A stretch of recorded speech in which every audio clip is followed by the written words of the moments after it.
Did you hear about the murder that happened in South Africa about a boy who locked his biological sister in the room and his girlfriend and set them ablaze? This story is about a 21 years old girl called Nompumelelo Gamedi and her boyfriend who goes by the name Nompumelelo Hills. They have been staying together for 3 years and they had a child together. But the mother of Nompumelelo has been warning her about the boy because everybody knows him in the community as a violent person.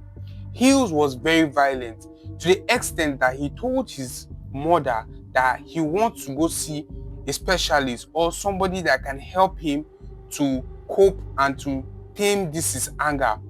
But unfortunately, anytime money comes into his hand, Hills will take it and drink alcohol instead of pulling through to what he wanted, instead of going to see a specialist that is going to deal with his anger issue.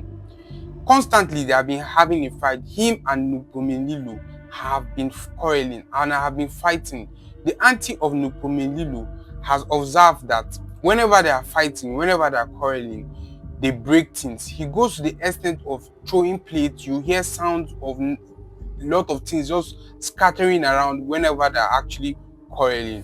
But this very fateful day before the incident happened, Nupomelilo and Nupomelilo Hill had a quarrel to the extent that he punched the wall of the house and it broke. But he later apologized. He looked remorseful and told her that he was sorry. And she was in love with him. They had a child together and they were in love. She was in love to be precise, and she forgave him. So it was around 6:30 in the morning, few days back, not knowing that Nupemelilo had held that in mind. Hills has held that in mind. He didn't forgive her. So that very fateful day, he decided to do something gruesome. His biological sister tried to intervene and he knew that she was going to be sleeping with Numpomelilo, and he decided to do what was unimaginable.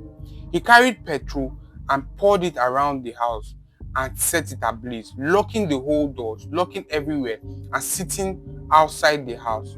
As neighbors saw that something was going on, fire was coming up from that house, they decided to intervene. As they came, they saw him sitting down on the sofa drinking alcohol. They asked him, "Don't you know that your house is on fire?" He said he didn't even know that his house is on fire.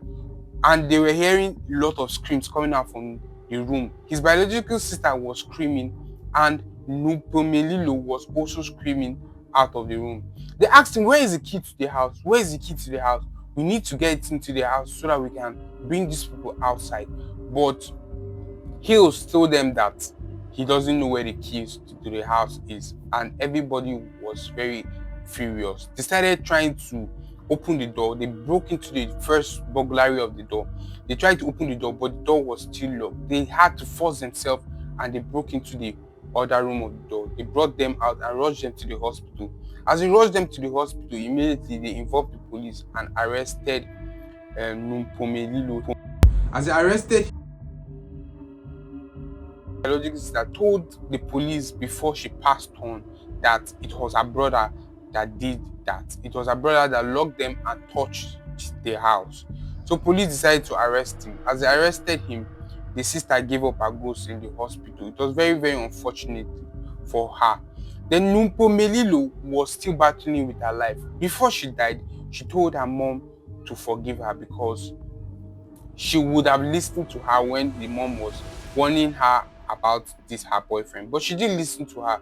She told her mom to take care of the child that they were already having, but the child was not even staying with Numpomelilo's mom. It was staying with the suspect Hills, her boyfriend's mother. So she told her mother to take care of her child. Then she went into coma. They tried to revive her back, but nothing was done. The doctor said 60% of her body was already burnt, and she also gave up. So people about the news, and nobody was happy about it. They have warned everybody, if you're in an abusive relationship, please quit that relationship before it ends your life, because a lot of people are losing their life, both male, both female, are losing their life because of domestic violence, because of an abusive partner.